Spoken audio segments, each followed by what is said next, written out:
Alrighty. Hello, everyone. Um, I haven't made a video in a while. Bit of an I have understatement. shush. I'm hearing my own voice now. Anyway, um, so yeah, I mean, it's just kind of been like, you know, I kind of took like a year-long unintentional sabbatical.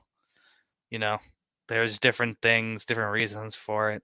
Mental health reasons being probably the biggest reason, but Don't blame um me. lol. Um Sorry, it was a bad joke. yeah, it took me a second to get it actually. Anyway, but yeah, I'm hoping to get back into making content soon, and I guess this will be the first foray into that. Since it's Pride Month, we got the idea that or to do a stream talking about the kind of recent conservative backlash in the United States and I suppose elsewhere too. Um, uh, against LGBT rights. Um, Did you know what Ben Shapiro called Pride Month? what? He called it the celebration of sodomy. Lol. And I'm like, Sodomy. yeah. Today, this week is sodomy week. Next week is Gomorrah week. It's a whole I theme still thing. don't. I want to know if what he means by that is butt sex or just people not being conservatives. I want to say both, right? That's what Okay. I think because he made Well, like I a guess he made a Brokeback Mountain reference after that. So why would he make a back mountain reference? That's because like really that's the gay cowboy movie, right? That they know. yeah, but that's like a bit like obscene for him. Oh yeah, I guess it is a little edgy for Ben because Ben tries to do the like, I am very clean and moderate. I'm a good Christian, or Him sorry, and good him he Jew, not him Christian. and him and like Steven Crowder try to be like different brands in that regard. It seems. Uh, well, is Steven Crowder more edgy? Is that the idea? Uh, Yeah, I would say. I guess. Yeah, I mean Hmm. I mean, there was that. I mean, there was Steven that. Like, Crowder there was that really. reenacted the George Floyd death, Yeah. and he played Wow. as George Floyd. Well, not So to mention the Yeah. yellow face thing. Yeah. Yeah. I mean, I don't know. It's funny also because like what I've been doing in the meantime, instead of making videos, is um arguing with like weird religious fundamentalists on Clubhouse. And they're like some of like the most mean spirited, like foul mouthed individuals you'll ever run across. It's like, but I thought, the whole thing was, we got to cleanse society of its degeneracy or whatever. yeah. But Well, I wonder if the mentality is like, well, they're unclean, so we get to be unclean around them. But what we're really working towards is a clean society. That's how they probably like rationalize it. I would assume. Someone just uh, drops the N word in the middle of giving the Kalam cosmological argument or something. um, I get, yeah, I mean, doesn't quite get to that level, but it's not too far off, I would say. Um, anyway, so yeah, um, I mean, so I guess the sort of point here is to say some things about the kind of current political climate for LGBT people in the United States and elsewhere, with a particular connection to um, the kind of conservative movement and its backlash against the former. So um, I figure I'll um, make a couple. Well, I figure I'll hit on one of the points I wanted to hit on, and then I'll let one of the other two people hit on one of their points, and we'll go from there. So one of the things that I thought was important to tackle was kind of the kind of something less about the LGBT issue in particular and more about where conservatism is today. So we can kind of go there and then work our way outwards toward explaining why conservative politics is taking so much issue with LGBT people at the kind of current moment.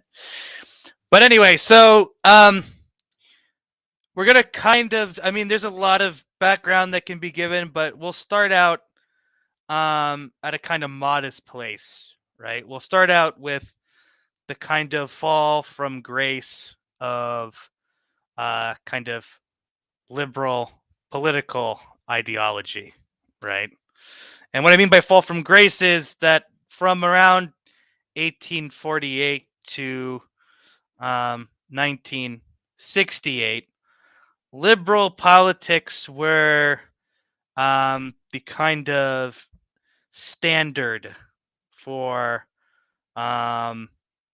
politics across the capitalist world, right?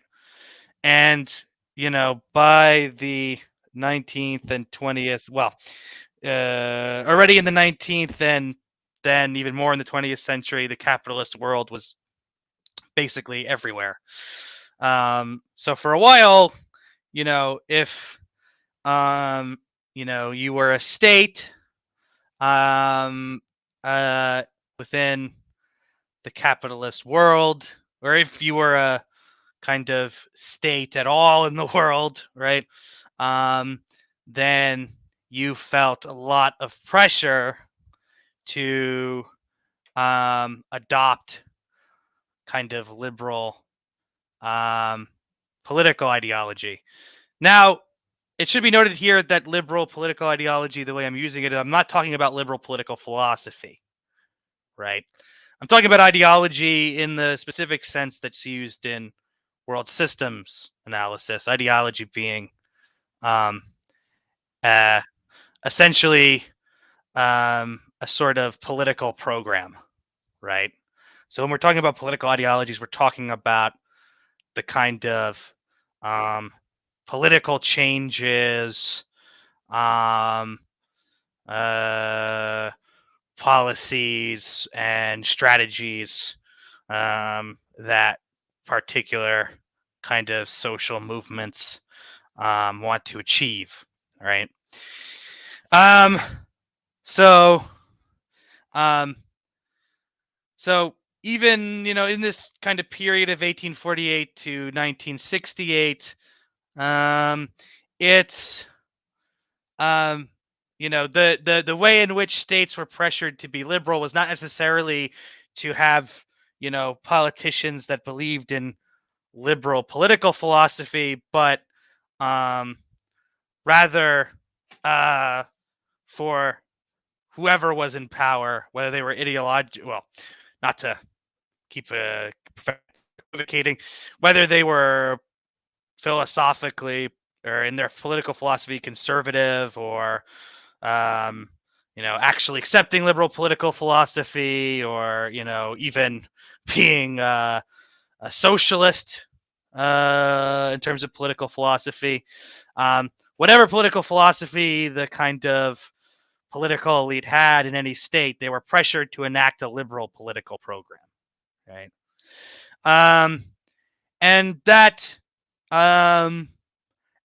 kind of ideological hegemony that liberalism enjoyed fell apart from 1968 to the early 70s. The reason it fell apart is because there was first a world revolution in 1968 in which essentially a lot of the institutions and assumptions that held up liberal hegemony were challenged by populations around the world.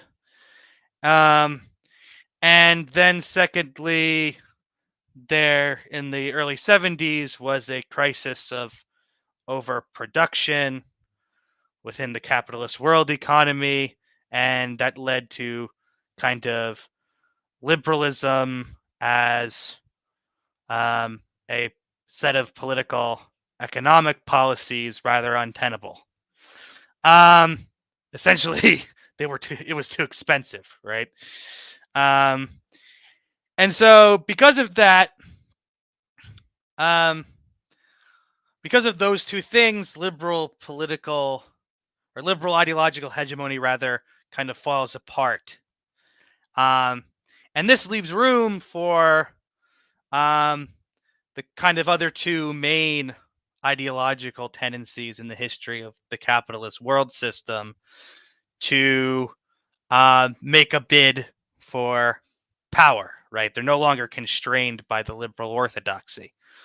And those two tendencies being sort of radical left-wing or socialist politics and conservative politics, right? Conservatism and socialism as, political programs, like we're saying, right? So, and so there's kind of two ways in which conservatism as a political ideology tries to assert itself in the wake of liberalism's downfall. And to be clear, liberalism is, still around, clearly, right? There's still politicians who are liberals, political parties who are liberals. In the ideological sense we're describing here, to say nothing of the political philosophical sense. But the point is that is no longer the ideology that all of the states are pressured to abide by, right? And especially, people from, it's an important point that the other ideologies also no longer have to abide by liberalism's constraints, because they did when liberalism was hegemonic. So two ways that conservatism tried to assert itself after the fall of liberalism were, you could kind of refer to them respectively as sociocultural conservatism and economic conservatism. The economic conservatism was sort of neoliberalism, Milton Friedman, Friedrich Hayek, Mises, the kind of tradition of Austrian economics that Try not to die on us, okay? Yeah. The kind of tradition that Austrian economics, the kind of Austrian economic tradition that kind of anarcho-capitalism comes out of, as like kind of the most fringe version that never really had any influence on policy making. They're doing great. What are you talking about? Yeah, I know. Right? They're so successful. Yeah. But the main political, version of this was Thatcher and Reagan, right? And then, of course, in both Britain and the United States, the old social democratic parties, Labor and the Democratic Party in the United States, ended up signing on to the neoliberal program, right? The other version, social cultural conservatism, is essentially kind of the family values conservatism that you hear preached a lot. We have to defend, the right of Christianity to exist in public spaces and to exist in schools. We have to defend patriotism, being proud of your country. We have to defend the family, We can't have homosexuality and transgenderism and so forth. And also, we can't have this constant, people impugning the United States for racial injustices, right? That's kind of like, the idea behind sociocultural conservatism. Also, another example would be like, we can't have all these immigrants or refugees coming in, right? So those are the kind of two main modes in which conservatism sought to take advantage of the collapse of liberal hegemony, right?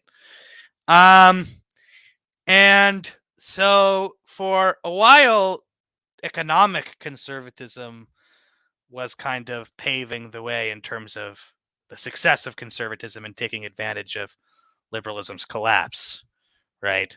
Neoliberal politics became, standard fare, the standard political economy of the world from essentially the 80s to 2008. And a lot of people still believe that it is, although, I don't agree with that. And, I'm going to kind of outline why and why that's important here.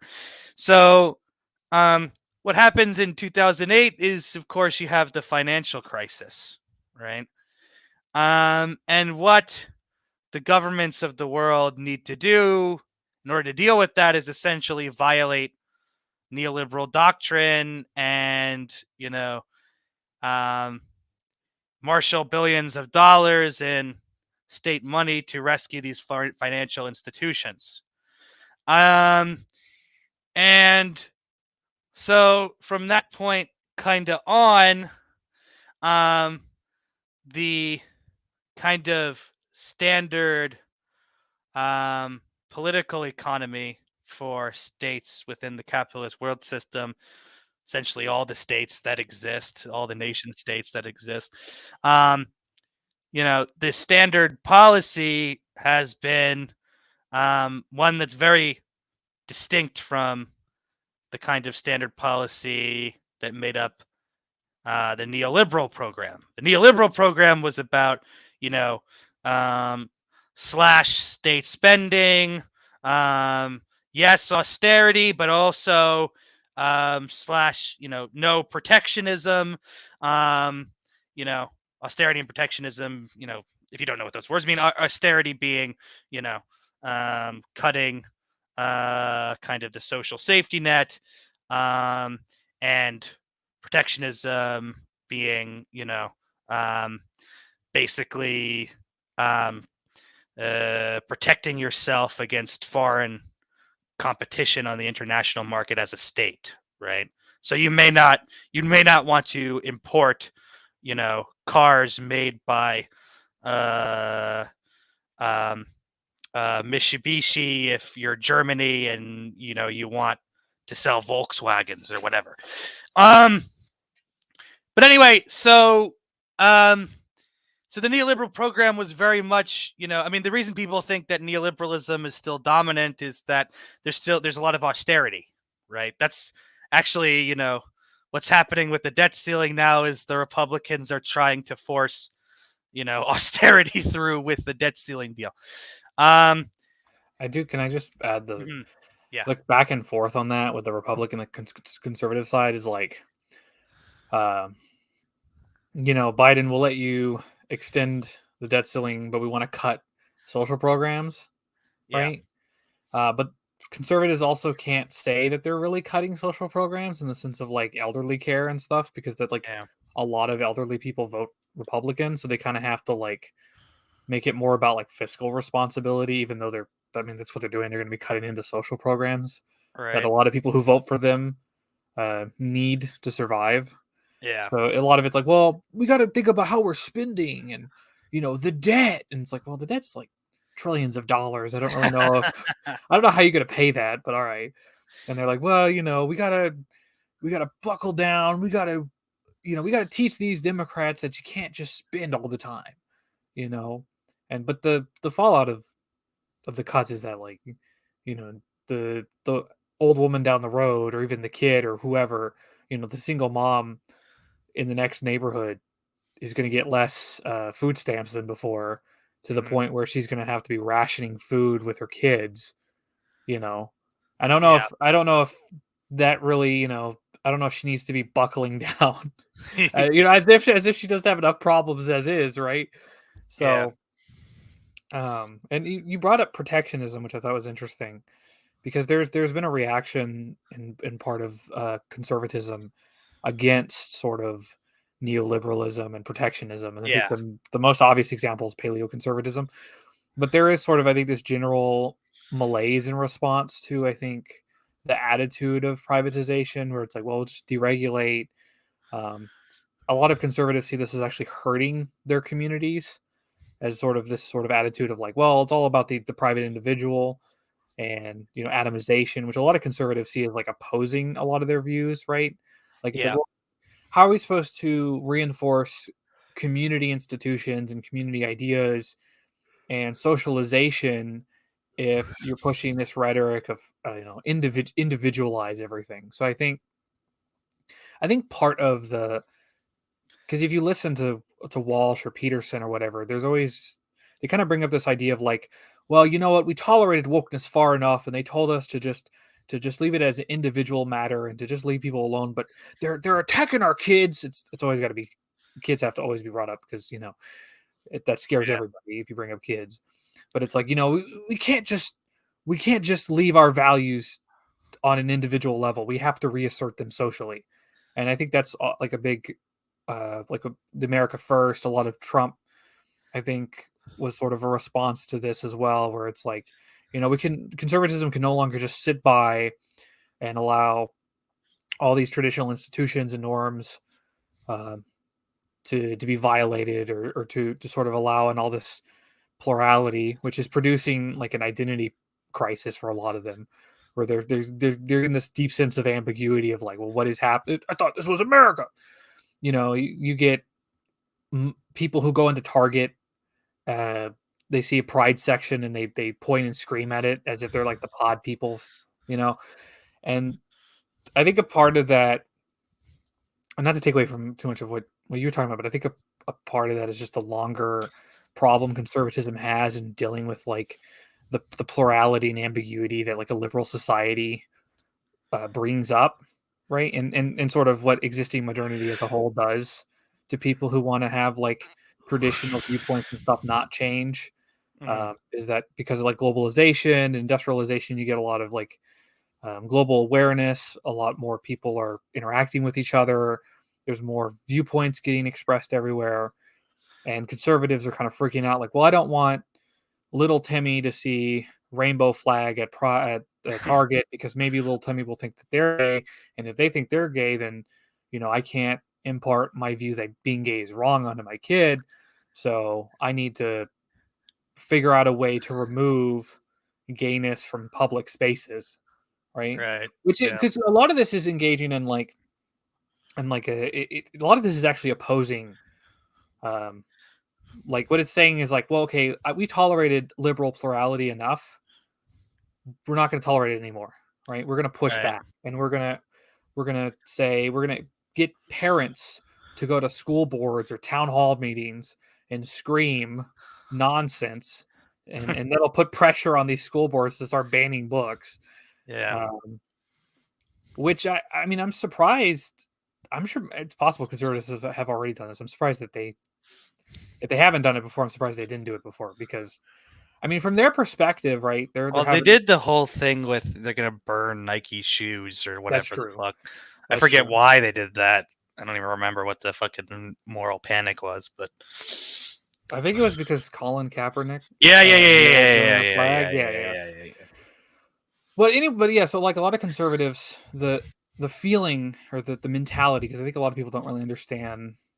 I think kind of the socio-psychology happening within them is sort of, they feel as though they're losing the solidity under their feet, the things that have kept them grounded, which is like the strict view of what gender is, what sex is, what love is, all these strict, for them, definitional features of an identity, what keeps you grounded, what you're going to do in life. And they see the LGBTQ plus movement as sort of eroding that, which Right. in a way that's true, which is cool, because like the existence of gay people is opposed to the view that gay people shouldn't exist, right? Right. So like trans people existing is violating somebody's view that they shouldn't. So that's and so they're getting these visceral responses because to them it's like, oh, we're gonna, what's gonna happen to America if we let all this, what they're calling wokeness, what they used to call political correctness, and so on.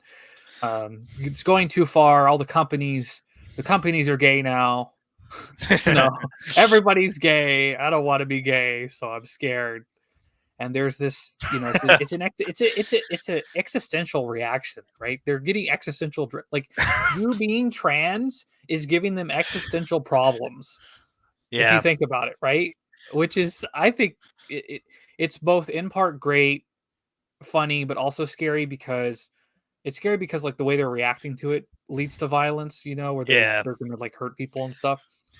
And they're doing this big campaign to be like, listen, we're no longer individuating our value. There's no more individual, we're gonna erase queer identity off the face of the earth, or we don't want it in America no more. They also try to wield that with because they know they can't like violate adult rights as much as they can violate a child's right because minors have like less rights because the parents dominate them and everything. So I think that's why they focus so much on like children, because I think they know they can get to them more than they can like grown adults.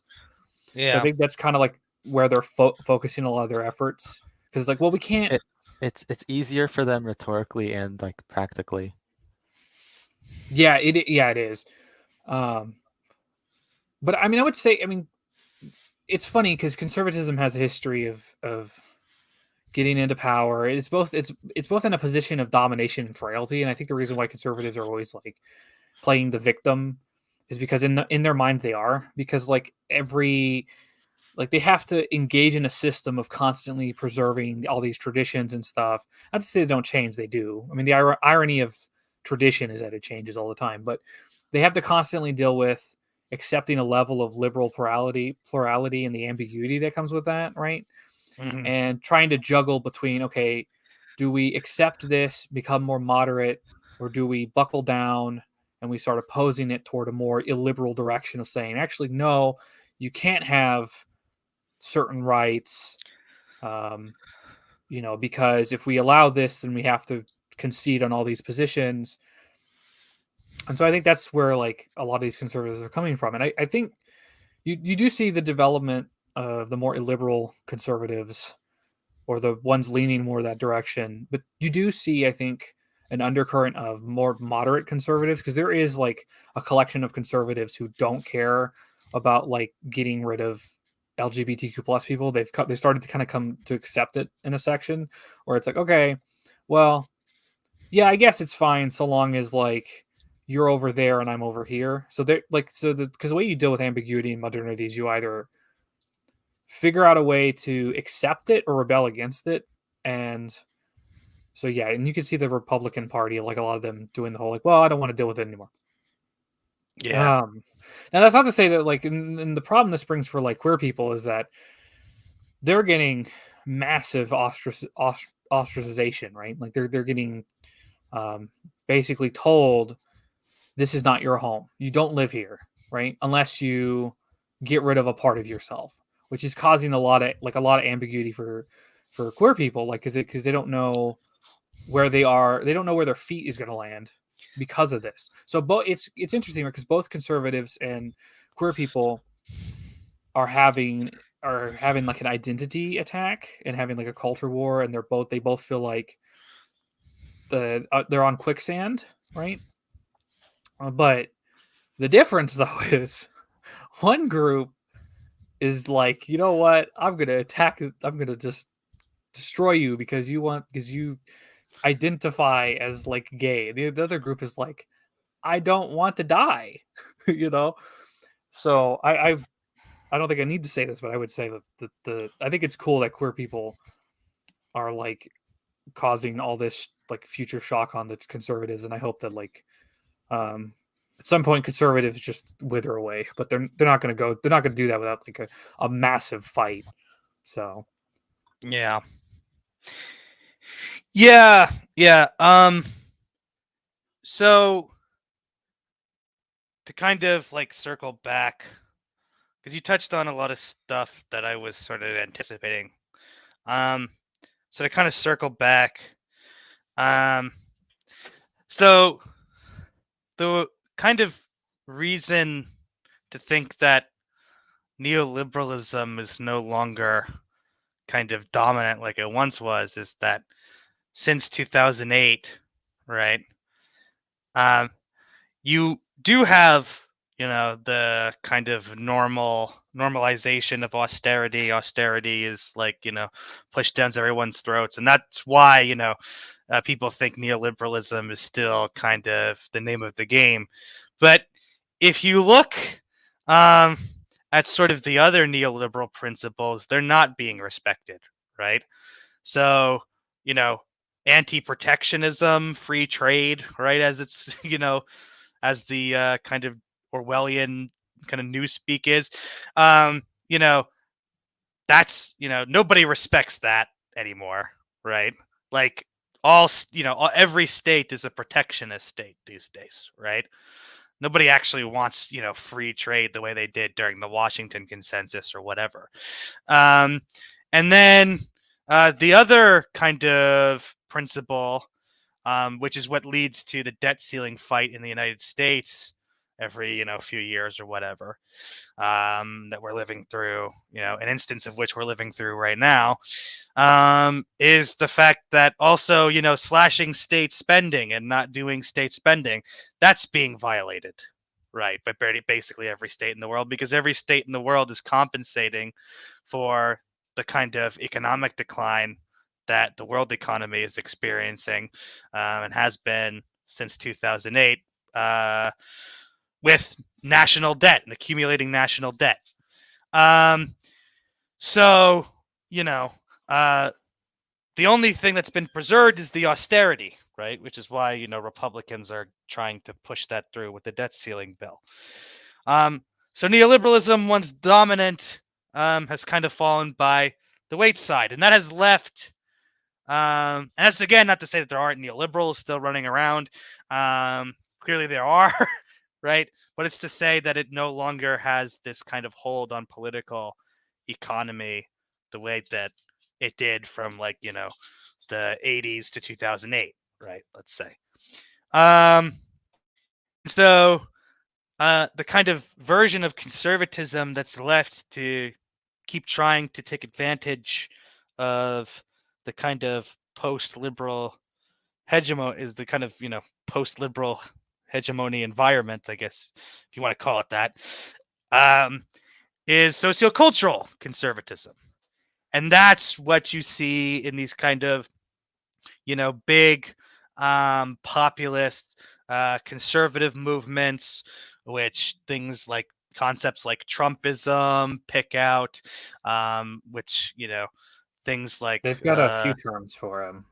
Yeah. What are you talking about? They some call it it's called neopopulism, or it's called national populism, Yeah. or it's called a liberal pop. Like there's a bunch of different terms, but it's basically a brand of conservatism that uses populist and national rhetoric to sort of reassert like nation state identity against international Right. bodies regulating the nation state, as well as reinforcing immigration to preserve the demographic of the nation state. So like in Yeah. Hungary, it's like we need to preserve Hungarians because this is the Hungarian state, and so we're gonna and a part of that is also um, opposing LGBT plus rights.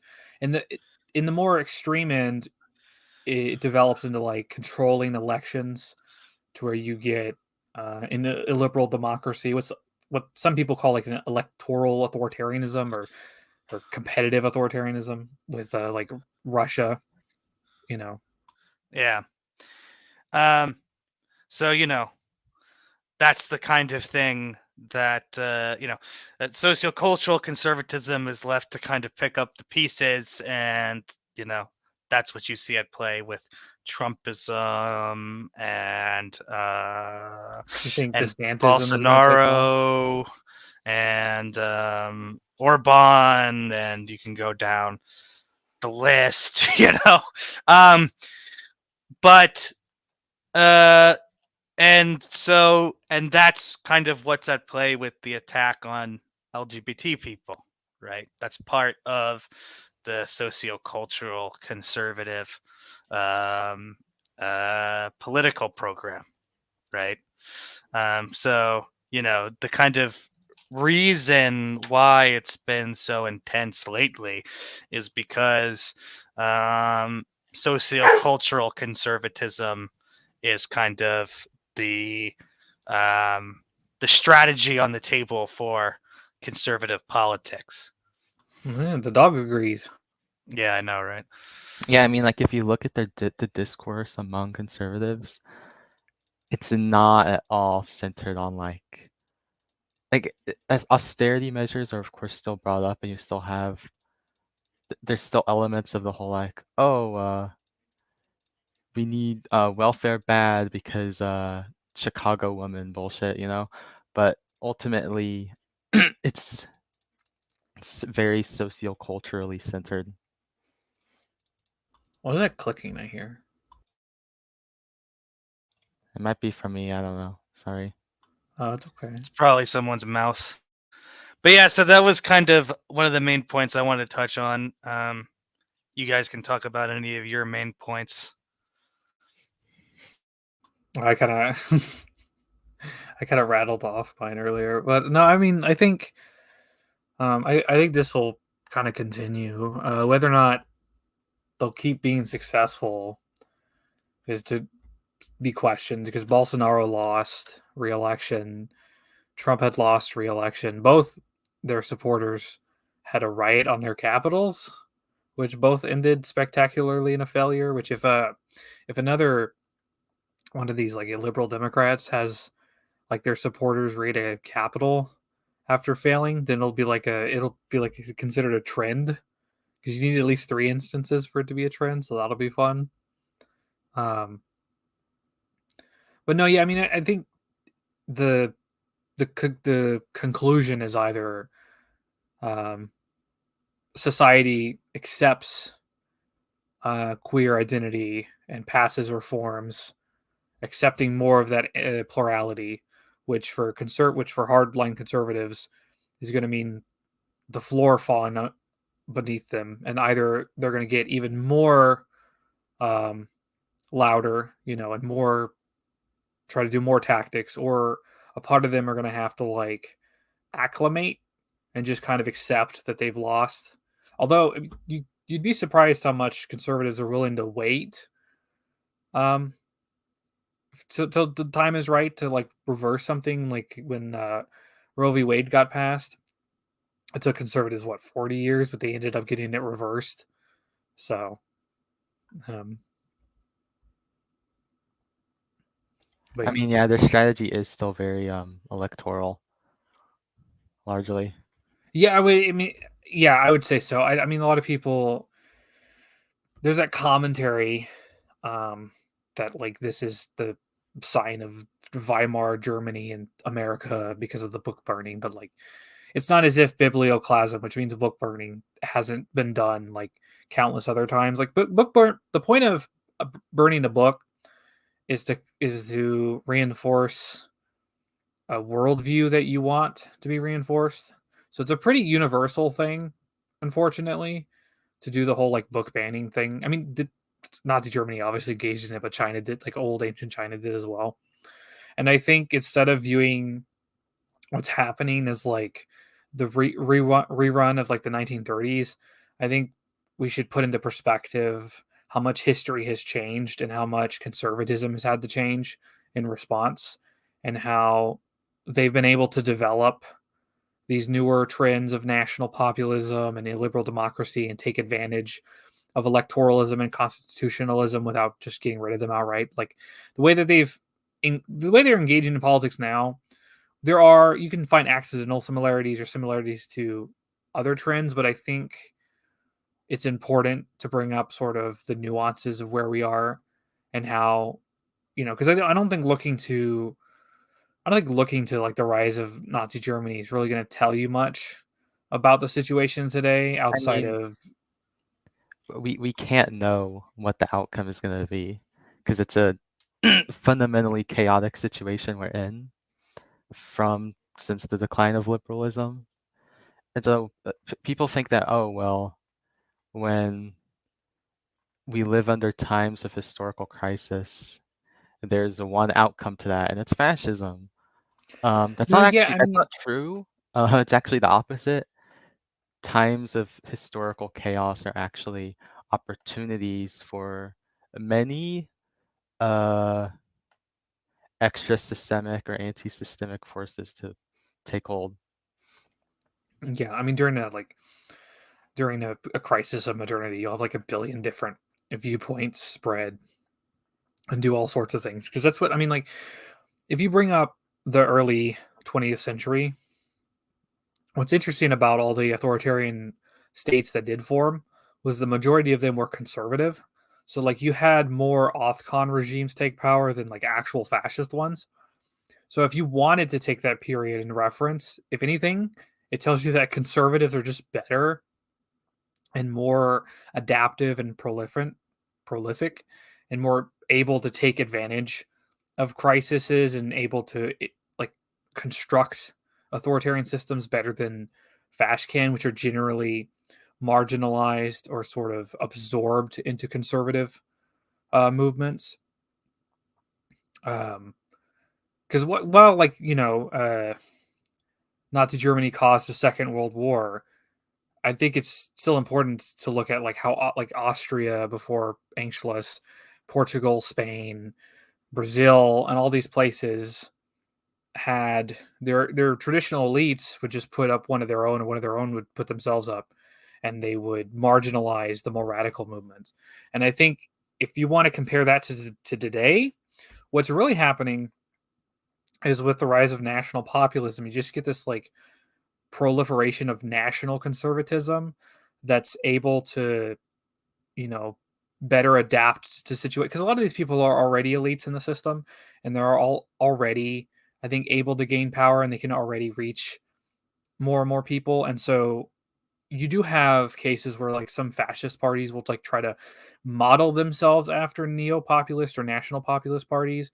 And all that ends up happening is either they get like 1 or 2% or die out, or they try to like acclimate, they try to like lessen their rhetoric to fit in with the national populist party in their country, but all they're doing is sort of giving people less of a reason to vote for them because it's like, well, why would I vote for this populist party when there's already this other more successful one that has less strings attached, that's more that can just pass immigration? Like, why would I want to hang out with the more sketchy group, you know?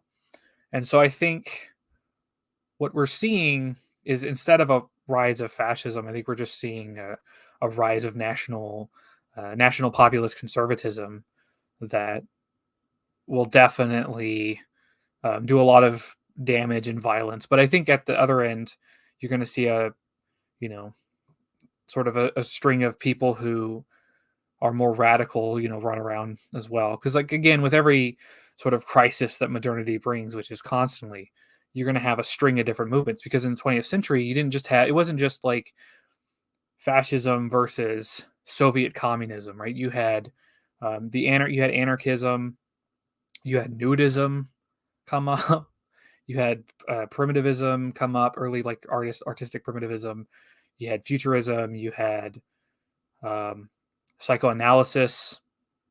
We had all sorts of movements who were trying to sort of And most of close the up that time, ambiguity. they went together. They overlapped with at least one of them. Yeah, that's true. Because you had nudists who like joined socialist movements. You had one nudist in Germany, notably, who was into like race science and stuff, and who was like wanting to join the Nazis, and who, when the Nazis took over, was like, "Hey, can we do public nudity?" And the Nazis were like, "No, go away," you know. But But yeah, you do typically have like a interminutia of all these different groups interacting with one another. Um, but yeah, I think that there's just a lot more political forces running around that we should probably take notice of, and what they're able to do because they're not um, something like fascism and stuff like that. So I would say, the thing we should be attacking um, is conservatism. We should also attack I mean, obviously, but we should really hunker down on understanding that, like, conservatism in general, even the more moderate conservatism, I think is a threat to society, and especially if you're a socialist or anarchist, you're already opposed to conservatism. So I think it's not hard to see how, like, you should attack conservatives for being conservatives. You should also attack liberals for tolerating conservatives too, because a lot of conservatives in like America or Canada, they have to accept the existence of conservatives, right? Because even like liberals also have to accept the ambiguity within their own society, so they have to accept conservatives as like, okay, you're allowed to have a party, you're allowed to function, and we have to entertain you, and you're allowed to amass dominance and stuff. And I think we should I think be attacking liberals for even allowing conservatives to sort of proliferate and be given an opportunity to do a lot of this damage. And conservatives will, well, if you vote us into power, we'll offset them. We'll get you with these reforms. Which, I mean, again, the conservatives are still there. They're still functioning as a opposing party, and it's not as if like you're going to prevent them from getting reelected again, unless, of course, you do some sort of dominant political situation where like the Liberal Party just takes over. But then again, you still have problems of like provinces or states where conservatives can still find um, roots and roads to dominate. So I think the solution for the radical left, the scary radical woke left, is to not really try to focus on like these electoral pursuits, but rather to, I think, really actually rebel against the system, rather than trying to go down this select. Because like they're all like, oh, we're going to Trojan horse the DNC or the Democratic Party and try to do that to acclimate the political culture towards us is a failure. It's not a successful route. And I think the Biden presidency, as all the other presidencies, because during the when Obama was running, there were people like, well, you left this, you want to you want to destroy the system, but how about instead of destroying the system right now, you vote for Obama because McCain is a bad guy. And and then 4 years later, it's like, well, you want to destroy the system, but Mitt Romney's a bad guy. I mean, these people weren't great, but like it's just this constant postponing um the more radical ends to conform to more electoralist ends, and I don't think it really gets uh radical people anywhere. So yeah.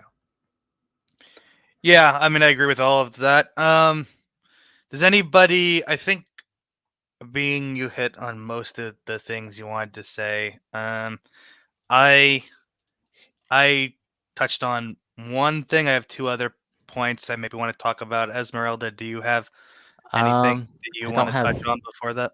I don't have much to add that YouTube didn't already bring up. Um, I have things that would probably work a lot better further down because they're more specific examples of things going on. Yeah, I mean, so I'll just touch on those other two things I want to talk about, and you guys can comment as you see the need, and then if you want to say more after that, we can. So one other thing they want to talk about is the long-term instability of conservatism. And what I mean by that is that the conservative political program essentially involves um, maintaining a sort of maintaining a sort of basic inequality between members of society that will has a kind of natural tendency to be challenged on moral grounds, right?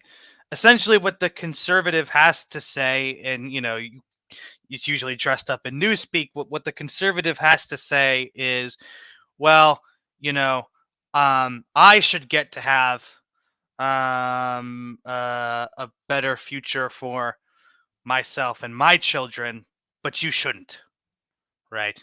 You and your children, should be happy with, you know, uh, essentially getting none of the, no real kind of portion of the benefits that society produces, right? Um, and that at kind of inevitably becomes a sort of that inherently it inevitably becomes kind of hard to swallow for the people who are being told that they don't have any rights to the benefits of society, right? And so those people will then challenge, right, the conservative program on moral grounds, right? You know, essentially the obvious objection is, but why? Like, why should me and my children get nothing and you and your children get everything, right? Um, and so because of that, conservatism has this kind of inherent problem with long-term stability because eventually, um, eventually, um, uh, it's eventually the kind of those at the bottom of the ladder who have to be kept there, right? No longer want to be there, right? It's kind of as simple as that, right? And so part of what's going on now is, you know, LGBT people saying that they don't want to be at the bottom, right? They're essentially saying, why should I and my children, right, get none of the benefits of society and you and your children should get all of them, right? Um, and so, it's not a surprise that the justification for that is this kind of absurd demonization, right? Well, the reason, you're not entitled to any of the benefits of society that I get is because, you're kind of a purveyor of this social disease that, turns children against their kind of natural dispositions, natural and healthy dispositions. You're to be associated with, in fact, child abuse.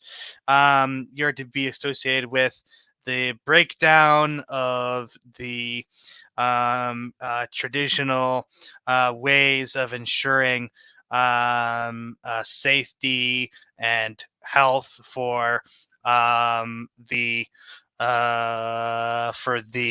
larger population, and so it's ultimately justified to marginalize you because really you're an attack on us, right?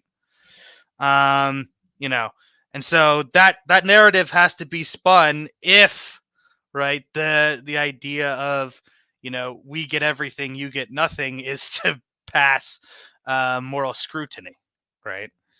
um so you know um and that's and so essentially the stability of conservatism, it tends towards instability over time, and what stability it can clutch onto is dependent on you know marshaling these kind of um you know stereotypes to justify the discrimination, right?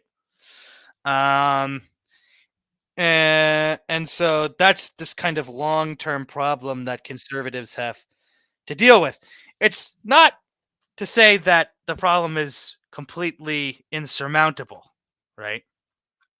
Um, it's not to say that conservatives couldn't come out on top in the next 10 to 50 years. It's certainly possible that they do, right? But it is to say that this problem of long-term stability um,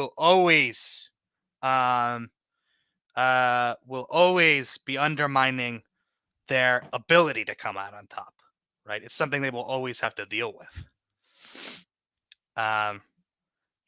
Which I think is important to keep in mind, given that people see the backlash, and a lot of the times they assume that it's just the conservatives are taking unopposed power. I mean, it's just that's not true, right? They are attempting to take power and taking power in some areas and doing some really awful things, but they are still severely limited, right, in their ability to not only to achieve the things they want to achieve, but in their ability to deal with kind of fundamental long-term issues like this one, right?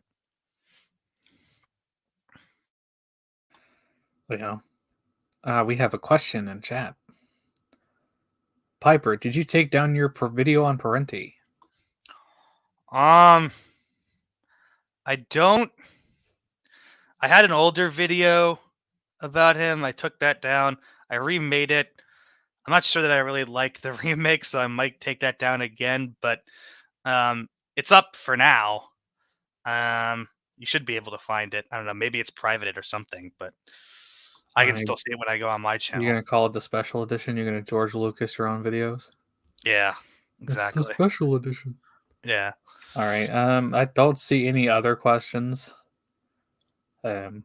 Esmeralda, would you want to say anything?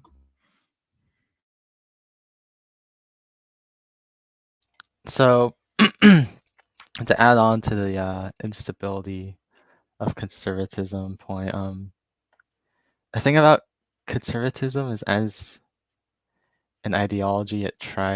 This could also apply to like liberalism too, and how the capitalist world system is systemically a inherently unstable force due to they're trying to apply an ethos to a system that's whole point is the commodification of everything and the endless accumulation of capital, meaning they're trying to control something without actually being able to have enough variety among themselves to be able to actually capture the variety that the system tries to produce. Yeah, I mean they're not gonna it's kind of hard to resist queerness when you live in technologically global society. Right. You'd have to crack down on internet and stuff. A lot of kids have access to the internet, and they're just going to be able to find out about these opposing viewpoints. And if you wanted to actually stop queerness, you'd have to ban a ton of sites. You'd have to do a lot of restrictive stuff. It is true that the internet has a part in the quote unquote rise of queerness, but it isn't that the internet is convincing people to just take on this identity just for the hell of it. The internet is a tool that has allowed people to go through this process of self-discovery by hearing the experiences of other people, seeing the experiences of other people, and people thinking to themselves, oh, well, this could be me. Because there's been countless of people who have been trans without even knowing it because they didn't get the opportunity to even find out what being transgender even is. It's actually interesting, right? Because conservatives have kind of a point in the sense of the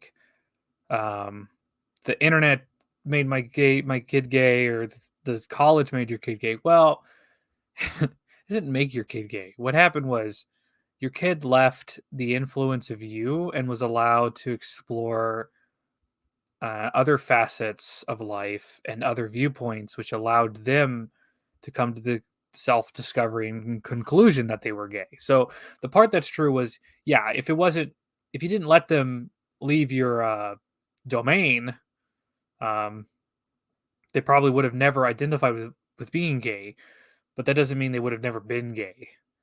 So there's kind of, it's kind of interesting how like conservatism, a lot of what they say will have a kind of a truth in it, where they understand they understand that they're responding to like complexity and choice and plurality.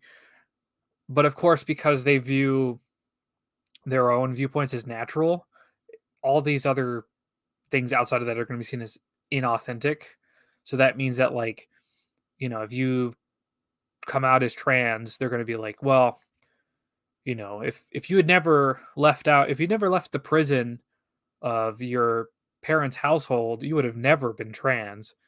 It's like, well, presumably, yeah. If you've been stuck in a prison, you're not really going to know certain. If you've been stuck in a prison your whole life, you're not going to know much about the outside world. But that doesn't mean you don't want to. It doesn't mean that you never thought about leaving the cage, right? Like, it's not as if, oh, the only reason you want to leave prison is because I let you outside that one time. It's like, no, I've always kind of wanted to leave, but now that I It's know what's out there, I want to leave more. it's interesting because the very act of being queer means you are outside the prison. Well, yeah, I mean that. I mean, yeah, I mean they're not gonna Like yeah, when like Matt Walsh, he'll be like, "Oh well, we respected you all when you were just doing your own thing, not insisting on other people to use pronouns for you and all that shit." Even though, well, first of all, that's a lie. They weren't. oh They yeah, were still like abusing people, like assaulting people. Like that's just a fucking lie. But it is interesting because people don't just the very reason why conservatives are doing that is because they're trying to control a population. It isn't just, but so they're still trying to like put on this like mask of accepting liberal plurality because for it could be a number of reasons why they're doing that. But even though in practice they're very much putting forward a very conservative program. yeah. I mean the more like authoritarian ones, I think make more sense in this in the sense of like, yeah, I guess if you want if you really want to maintain traditional society, you're gonna have to just let go of liberalism.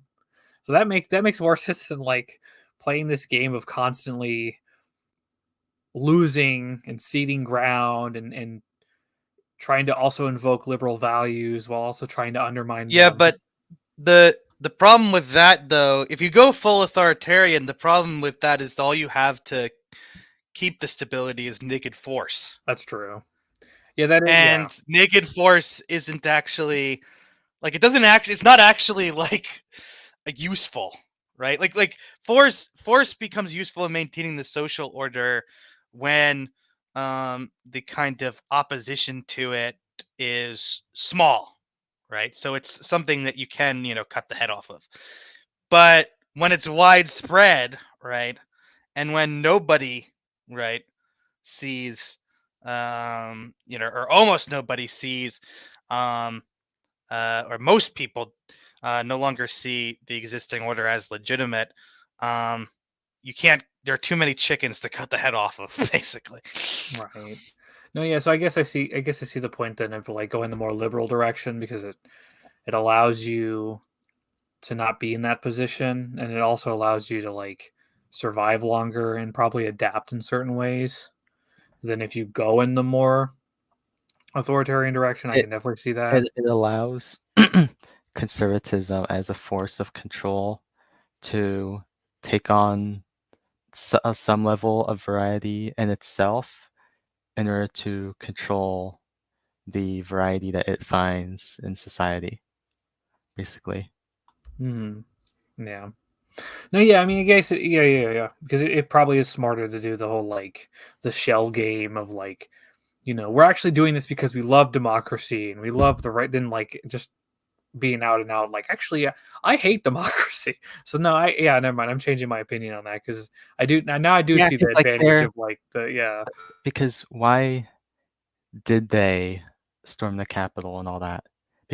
Not because they saw a democratic process working, but because to them because to them it was a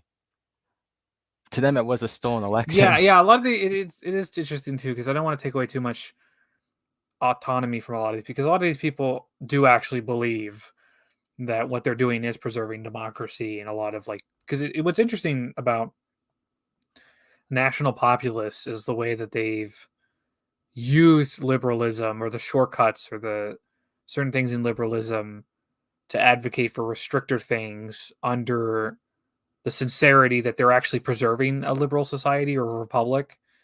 Like if we're going to have, because they'll say, well, if we're going to have a citizenship and a nation, then we can't let anybody in. And so they start advocating for like really harsh, terrible immigration policies, but under the conviction that like, well, this is preserving um, our republican system and Yeah. the concept of citizenship, which the concept of But citizenship owes to the liberal creation of the yeah, nation like state. citizenship has this like dualistic nature to it, and that it's meant to be inclusive and across like class lines, but not along national lines. While the older concept of subjects was much more exclusive among class lines, and that you are a slave, you cannot vote, you cannot have any participation in the political process. While if you are, let's say, like an aristocrat, you are very linked to the monarchy and have a lot of say in the political process. Right. Yeah. um Piper, let me ask you something. Do you think that with what's been called Trumpism, with how Hmm. successful within its own, it's won some elections. Do you think that DeSantism? I tried asking this earlier, but but do you think DeSantism can become the next big trend? No, you probably don't not. you don't think that meatballism can really take home? I mean, You know, look, I think the problem with DeSantis is that his politics are basically just coming up with excuses. Um, or his politics are basically just just kind of manufacturing issues to distract Floridians from the rising cost of living, right? And that's not going to make for like a big national populist movement like you had with Trump. Like it's just not going to, right? I mean, Um, Trump even responded to that. He said recently, he's like, everyone keeps talking about woke and they can't define it, and I think it's just People, nonsense. yeah. yeah, people aren't worried about fucking like Disney World flying pride flags. They're worried about inflation.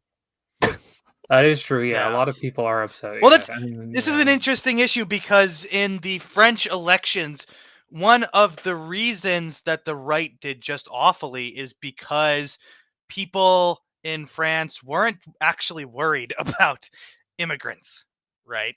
There's certainly like a very racist contingent of people in France who were worried about that, and that accounts for these parties having some supporters.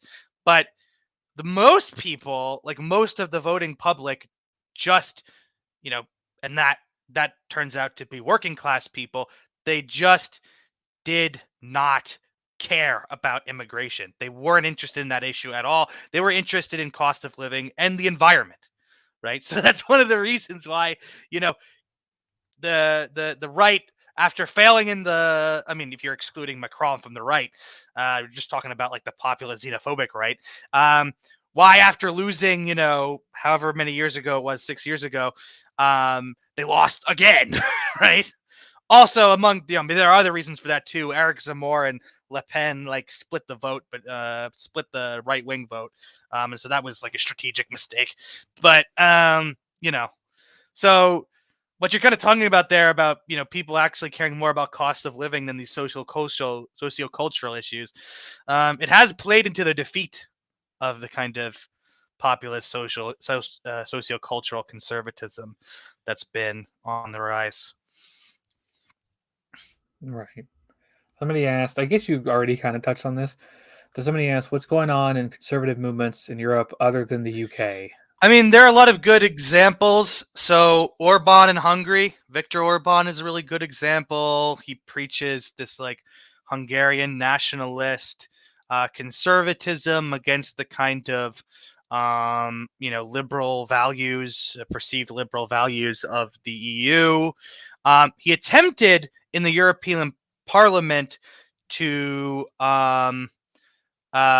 make an alliance, he basically attempted to create a kind of party with those ideals in the European Parliament, which is like the kind of parliamentary body of the EU, and he was rebuffed and completely failed, because people in the European Parliament just aren't interested in that kind of conservative politics. It's too much for them, right? So that's one good example. In a lot of these examples, you're going to have a phenomenon called illiberalism. So Orban was democratically elected, but he doesn't respect, the kinds of constitutional rights that, liberal regimes are supposed to respect, like, free speech and assembly and, and, kind of civil rights and this kind of thing, right? So, that's one example. Another example is actually what's going on with Putin in Ukraine. The reason Putin launched the war in Ukraine is because he has a very conservative worldview, which essentially says that NATO, EU, and the United States represent kind of this conception of civilization as fundamentally liberal and progressive. It's not that much different from when right-wingers here talk about woke, and they represent that at the point of a gun, right? They're going to foist that on Russian civilization if they can, according to Putin's view, right? And so his invasion of Ukraine was a way of preemptively, in his own mind, and preemptively defending himself and Russia against that, right?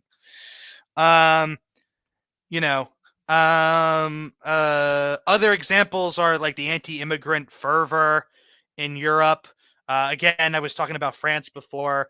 You had Marine Le Pen with her party is called Front National or something. I forget what the name of it is.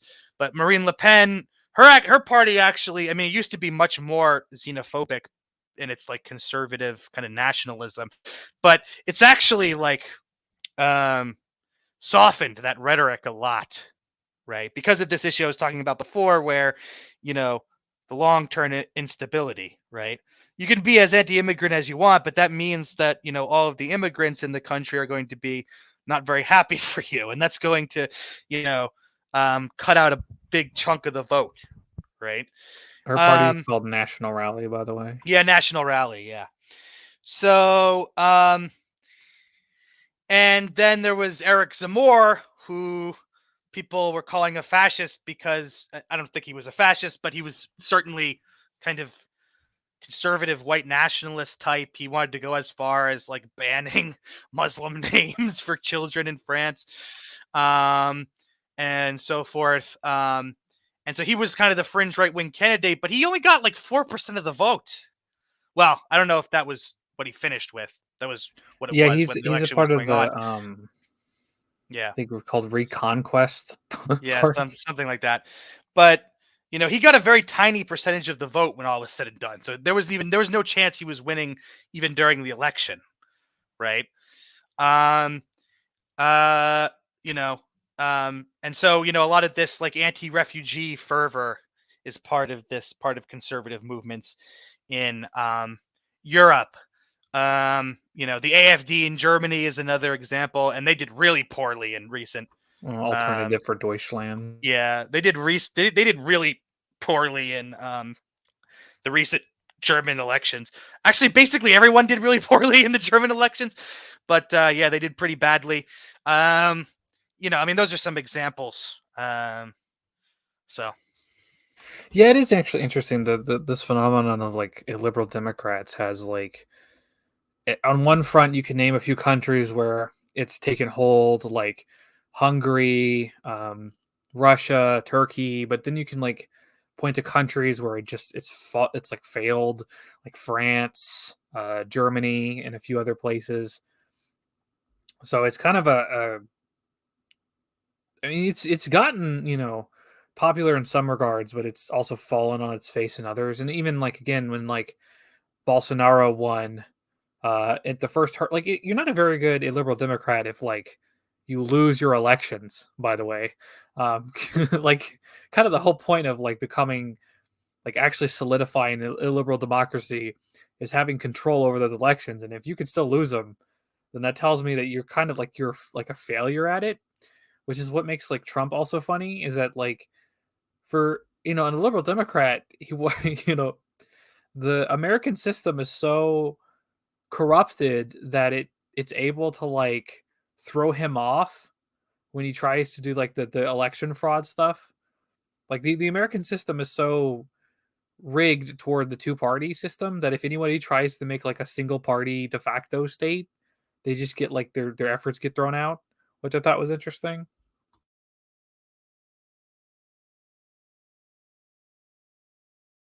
yeah, do you guys have anything further to say, or shall I get to my last point? Let's see, Esmeralda. You could get to your last point. Okay.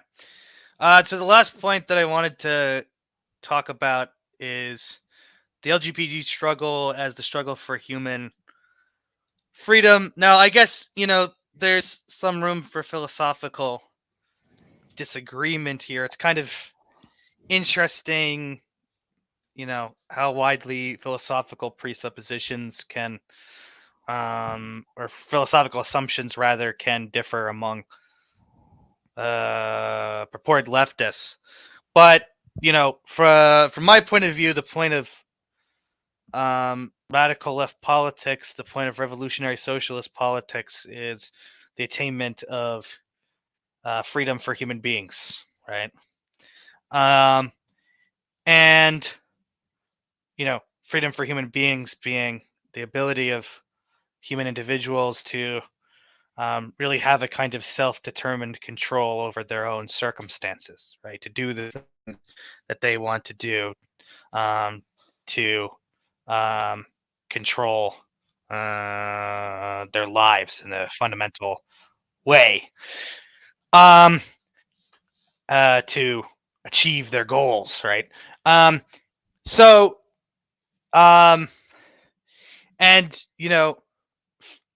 from this kind of standpoint, we want to kind of explain kind of the development of human society as reflective of the struggle for human freedom, right? And so the idea here is that the LGBT movement, right, and LGBT people are part of that struggle, right? Because the demand on the part of LGBT people and the LGBT movement, regardless of what specific kind of political philosophies LGBT people themselves subscribe to, is the demand for human freedom. It's the demand to be able to have the consenting relationships that you want to have, to be recognized by other people the way that you want to be recognized, right? And to receive the same benefits, the same social benefits that all other people, right, receive in virtue of being members of society, right? So, from that, vantage point, the kind of LGBT struggle is the struggle for human freedom, and in that way, those who oppose it are in some way being inconsistent with their own interests, right? The observation being that, human beings never struggle against their own freedom. They only struggle against the freedom of other people, right? Um, Conservatives, they don't want less freedom for themselves. They want less freedom for the rest of us, right?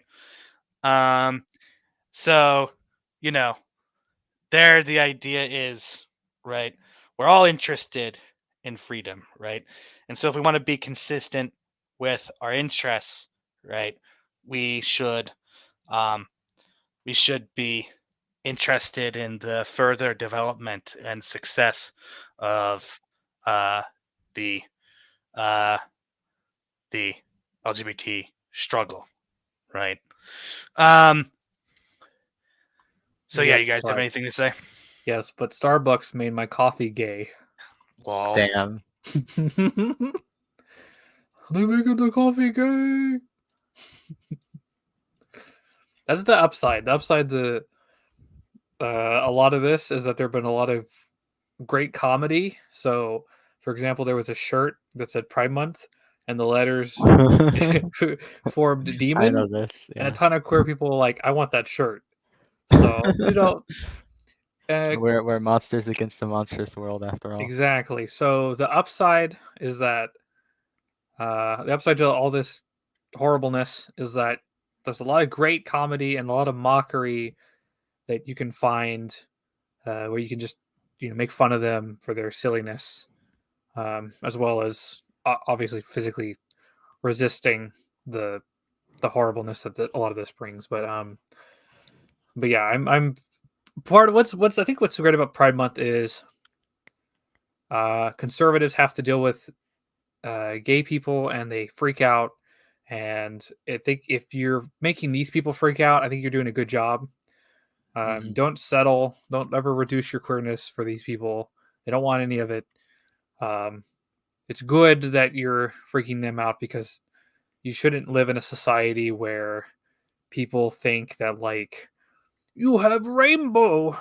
You're gonna make my kid gay.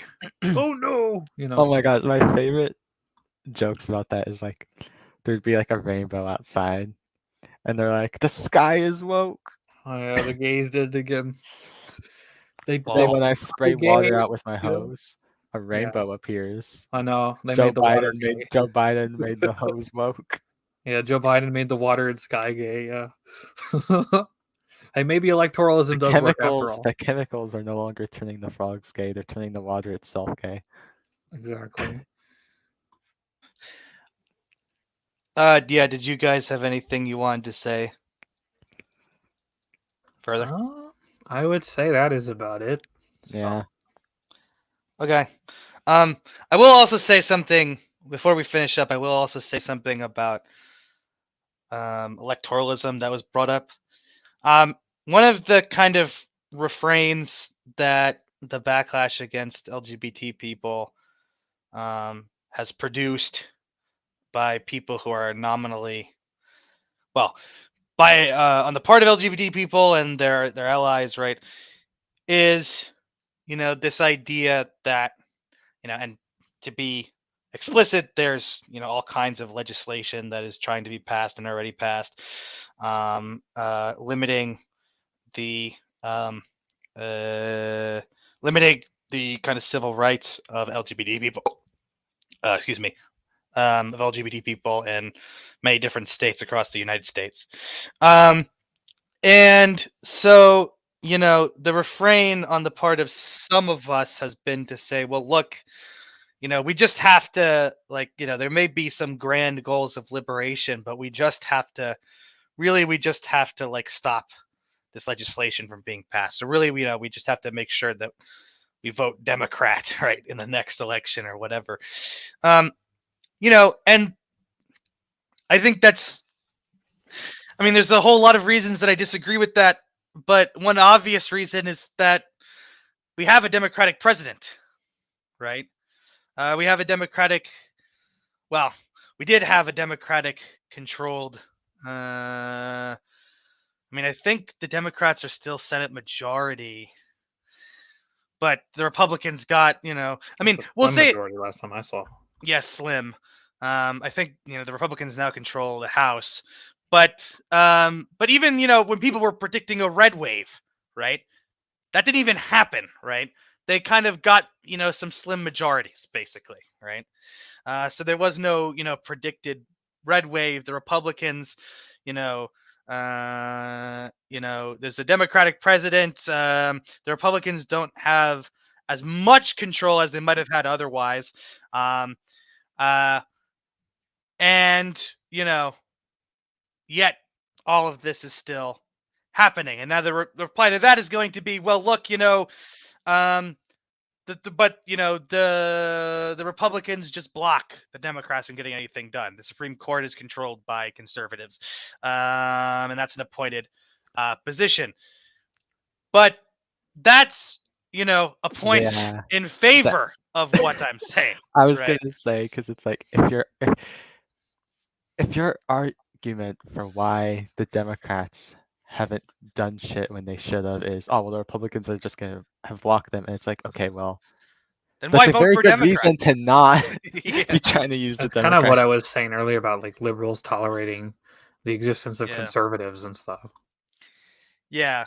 I mean, the fact is that if you want to using, especially, I mean, again, there's more fundamental issues we can get into here, but to kind of put those off just for the sake of these brief remarks, if your concern is to stop, the Republicans from pushing the things they want to push and implementing the policies that they want to implement, using the U.S. electoral system just isn't going to do that. The U.S. electoral system, regardless of who you vote for, has checks on democracy that were implemented at the kind of founding of this country's institutions that have in recent years come to give outsized representation to kind of the white rural population and the people they vote for, the Republicans, right? So, there's no way to use U.S. democracy to stop the Republicans from doing what they want to do. U.S. democracy is quote unquote democracy is enabling them to do that, right?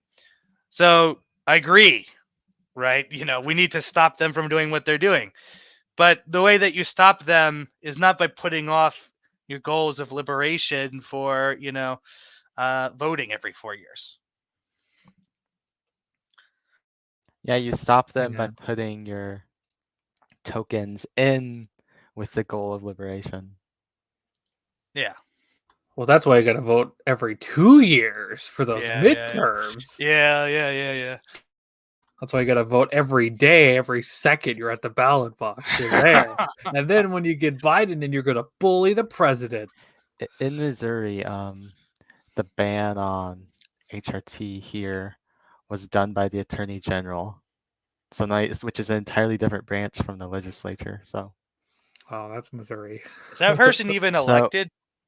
No, that's what I'm saying. This They weren't even elected. This sounds like a very Missouri thing to happen. It is. Yeah. So yeah, I mean, has everybody said everything they need to say? Oh, so real quick, who's gonna get the Republican nominee that you think? Honestly, I don't know. Me. I'll vote for you. Yeah. I don't really have a prediction. I think it's kind of uncertain at this point. It's a little awkward having a trans woman as the Republican nominee, but I've been very like interested to see what both parties are doing for 2024, because I don't think either of them have very many options. You know, Joe Biden is pretty clearly senile, right? And he's not really a candidate that people are enthusiastic about. And certainly they're not going to go back to Hillary or whatever. They know they can't do that. I don't know that anybody's really that in. I don't know that. I don't know that really anybody's that interested in Kamala Harris. You know, so I'm not really sure. So I'm not really sure. What they're gonna do. I'm not really sure what the Republicans are gonna do, because Trump has pretty clearly demonstrated that he's just, whatever cult of personality he still has, he's just an unreliable. He's just too unwieldy, right? You don't want to use a hammer that's gonna break and fly in your face. And I also don't think DeSantis is viable for the reasons I already stated. So, it's kind of I don't think either party has very many options. Right. I mean, there's just no one. There's just no one that's really going to rally the troops, right? There's just no one that's really going to really make people want to vote, right? At best, people will vote, for whoever the Democratic. I mean, at best, people, if Trump ends up getting the nomination, which I'm sort of skeptical about, at best, it's going to, make, his cultists vote for him emphatically, and then, the same people who voted Biden in 2020 vote against him emphatically, right? Because they just don't want any more of Trump. So you think Biden is going to get the Democratic nominee? I mean, certainly seems like that's what they're going to do, but it's not a good option. The point is there's just kind of no good options for anybody. Maybe we live in the weird timeline where what's her name? Marianne Williamson will get it. That would be weird, yeah. But the main selling point and a lot of politics now isn't really exciting a lot of people. It's literally just, this party is doing things we don't like. Vote for me because I'm not that party. Hey, exactly. You don't like that guy? Guess what? I'm not that guy. Vote for me. I'm excited. Being is, who's going to get Republican nominee? Who's going to get the Democratic nominee? That's the fairest election right there I've ever thought about. It's Being versus Being 2024. I love how we're not excited in terms of we're not excited for the politicians. We're excited for just witnessing this the food fight. Yeah. Yeah, I'm excited for the carnival. You know what I mean? Not I'm not there to vote for the clowns. I'm there to just watch the circus. Yeah. So yeah, with that, I guess we're gonna close it out. Thanks everyone for watching.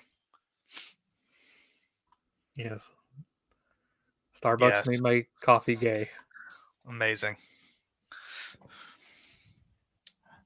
I've never even stepped foot in a Starbucks. Well, good. Well, you could always start today. You shouldn't start. No, thank you.